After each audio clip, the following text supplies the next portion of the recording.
we're 3 weeks away from the general election. And first of all, before we get into the stuff that we talk about, how's it going? It's hard. If I have to be honest, it's a bit of a shambles.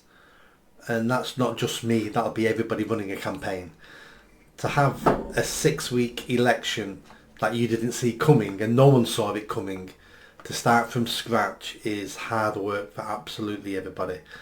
It's probably harder for an independent because they don't have the party machine behind them. So it's not a campaign I wish I was running. I thought I'd have 5-6 months, but I only had 6 weeks. But we are where we are, and the only consolation is everybody else is in my situation as well. Yeah, and I think that was Rishi Sunak's plan, wasn't it? Really, it's to wrong foot everybody, because I think we were kind of being fed the propaganda it was going to be a November election. So I think everybody's settled into that mindset, and I think he did that. But I think it's spectacularly backfired on him as well, because Farage has entered the fray with Reform, which has impacted on you as well. I understand there's now a Reform candidate in Oldham East, and there potentially wasn't going to be one before. And there is some concern that will take votes away from you in Oldham East. But also Farage, in entering the fray, has wounded the Tories as well, because he's definitely going to take votes away from the Tories, which he wants to do. I get that's his aim. But I think if Farage would have had 6 months, I think it'd have damaged the Tories even more. Yeah. So I think Sunak was right to call this snap early election. Yeah. Sunak knows they're going to lose. Yeah. They're just trying to mitigate how bad the loss is. Yeah. So Tories are thinking, we're going to run an awful campaign anyway because everyone hates us. Yeah. Well, let's make sure everybody else runs a terrible campaign as well. Yeah. And that's what's happening. Yeah.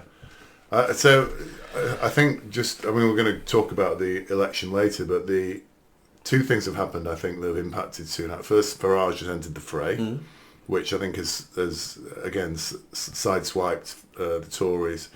And also this kind of really terrible cock-up on the D-Day thing.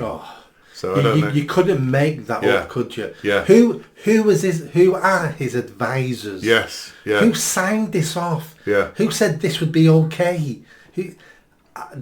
But when you have a dying government, mistakes come after mistakes, comes after mistakes, comes after mistakes. I think it gives us a real insight into this government and how it's been run, and it's clearly a shambles. You almost get the impression they're like a bunch of sixth formers making decisions, in a lunchtime over serious matters, almost naive and childlike. And I remember when the last Tory government left. I don't know if you remember Ken Clarke leaving, and you're probably too young to remember.